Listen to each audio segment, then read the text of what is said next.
Du sollst sie nicht ansehen. Fortwährend siehst du sie an.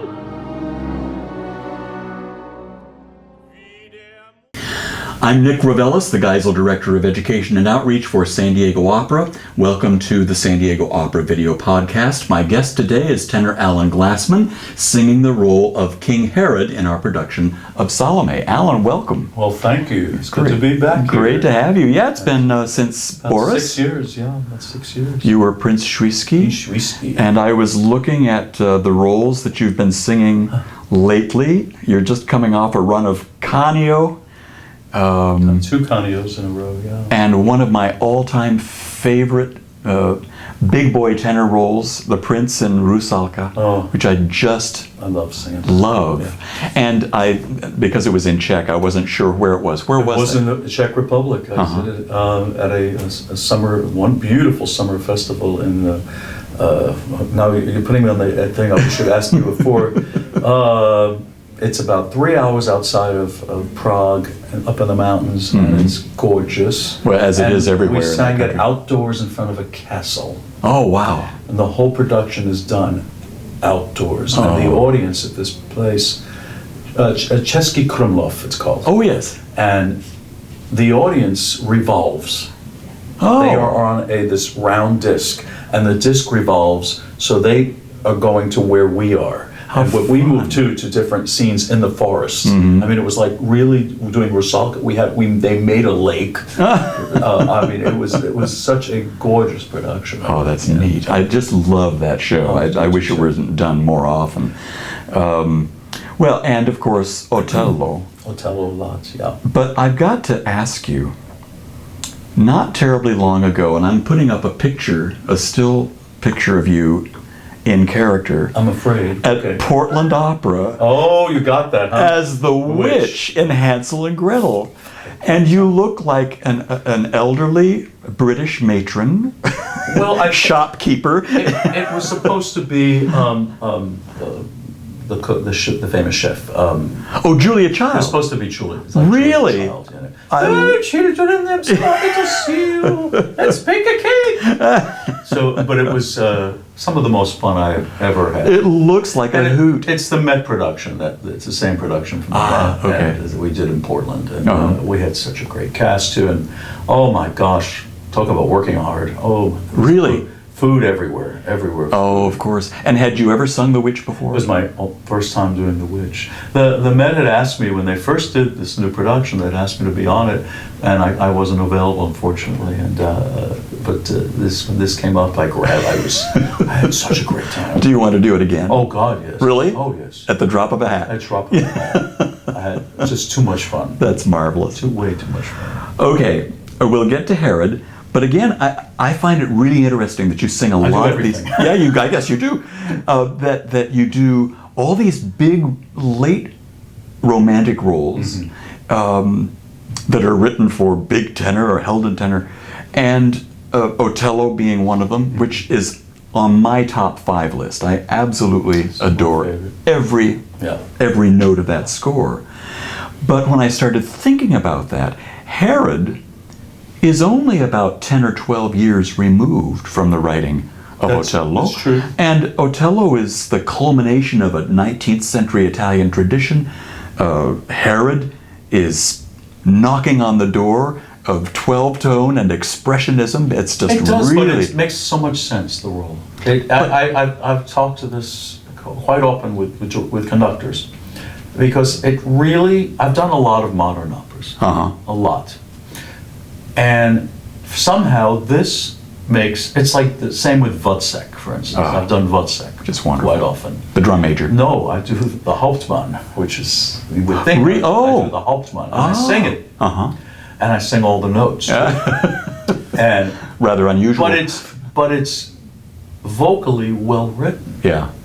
As this role is, as the role of Herod is, it's singable.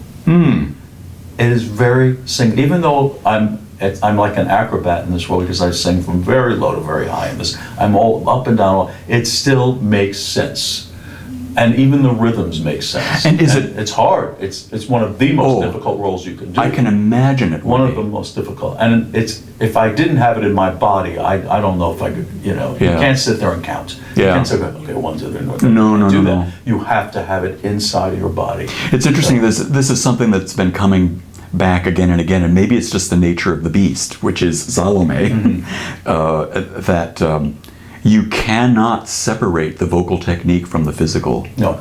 At all, once you get to a certain point in your career. Yes. But certainly in a piece like this, you've got to sort of forget all that and go. But you do have to keep singing. You do have to not forget that you have to keep singing and not make it where I'm not a character tenor, because a lot of times Herod is done. It's given to a character tenor, yes. But it's so great. We were just talking upstairs at rehearsal about James King. Somebody did it with James King doing it. And for me, I mean, I know John Vickers did Herod once. I want to sing the role. Yeah. And you can't. I don't like getting into the character. Yes, there's a character. Of course, there's a character part, but I want to make sure I keep singing it. And it can't be barked. It can't be shouted. No. Well, it can be. Well, God knows there are enough recordings, commercial recordings that are, critically acclaimed, and they almost all say, "Oh, the Salome is wonderful. The Herodias is true," and on and on and on. And then, however, the weak point, the weak character is the Herod because it's not sung. And I've done this a lot, and I think that's why it works, because I do make it more of a held and tenor role than just being, even with all the movement, because I love the acting part of it. Yeah. I love the acting. Well, and I watched you in rehearsal the other day, and you were all over the place. I mean, you're down on the ground, and you're up, and you're chasing people around. It's physically very demanding. It's very demanding. Very, but I sure love it. You've done it a lot? I think I've done close to 100 performances now of this, because I've lost count. I know when I did it at the Met, I had done, and that was 8 years ago when we did a new production there. I had done 45 then. Oh my God. So I've done a lot since. Yeah. So it's, I don't do it, you know what, it's funny about this opera, and I've talked to Lisa about it, or Salome, because I said, you can't do this opera too much. You have to be careful. She knows that. Yeah. And I know that, because I can't make a meal out of doing this all the time. Right. Because and then run and do an Otello afterwards. I go from this to a Russian opera. So I'm okay. That's a little better. It'll be fine. It's lyrical. It'll be fine. But you have to be very careful about doing operas like this that are so demanding, not just vocally but physically. I've heard many Salomes, and once they know you do Salome, they're going to use you for Salome. Oh, of course. Yeah. And they burn out. They burn out, and you have to be careful to make sure you do a lot of other roles. So you would never do Otello and Salome back to back? Actually, I have done. But then perhaps I should say never, but it's probably not your preference to do it. It is not my preference, no. In fact, I was doing one in Dallas and running off after it opened. I was running off and rehearsing and coming back and forth. Oh my gosh. I was rehearsing Otello and doing performances of this. Because as beautiful and as I think lyrical as Otello is, it's also very physically demanding. And it's spread over 4 acts. Yeah, the second act of Otello is one of the hardest things insane. In the repertoire. Yeah. And I always say, if you can get through this, we always joke, the other tenors that I know that sing Otello, we joke and say, you can get through the second act, you're home free. Yeah. Because even though you sing a lot in the third act, but it's still that second act is where every tenor. So that was you and the other 4 tenors that sing Otello. There's not many. There's not many. But it's such a great piece. Yeah. You're happy to be back in San Diego? I love it here. I love you guys, and you're so nice to me, and very lucky to be here again. Well, we love having you, and we're all really looking forward to your Herod. Thank you. We have just a little bit of a clip of rehearsal that people, I think, are going to have a little taste of what you're like on stage. Good. But I cannot wait. One more question. It's certainly strenuous, vocally and physically. Does Struass take it easy on you in terms of the orchestration when you're singing?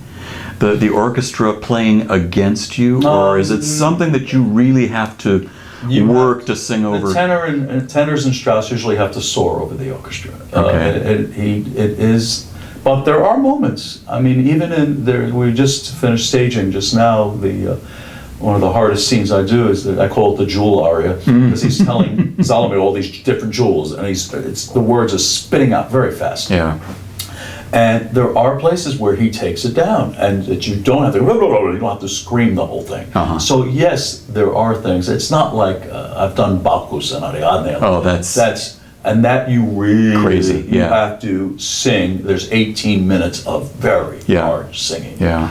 Or a Geisel and Electra that I do. You know, it's a short role, but he has to scream the whole time he's out there. It's just loud singing. So it just depends on the role. But I think as Herod, definitely there are moments that you can sing more lyrically, and I do. So because first of all, you wouldn't make it to the end if you sang it all forte. It'd be impossible. So you can't. You couldn't. Julius Patzak, was he? Have you heard his recording of it? Because it seems to me that was a little bit more lyrical. That he sings it more than so many other tenors. There's just today. I was saying before, today it's become a character part for a lot of people, and I always see the character tenors looking at me when I'm singing. I see the Jews looking at me going.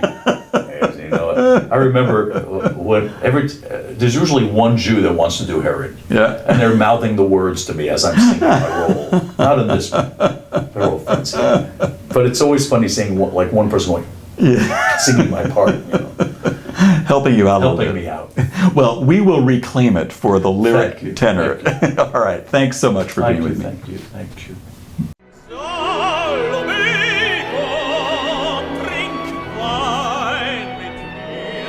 Einen köstlichen Wein.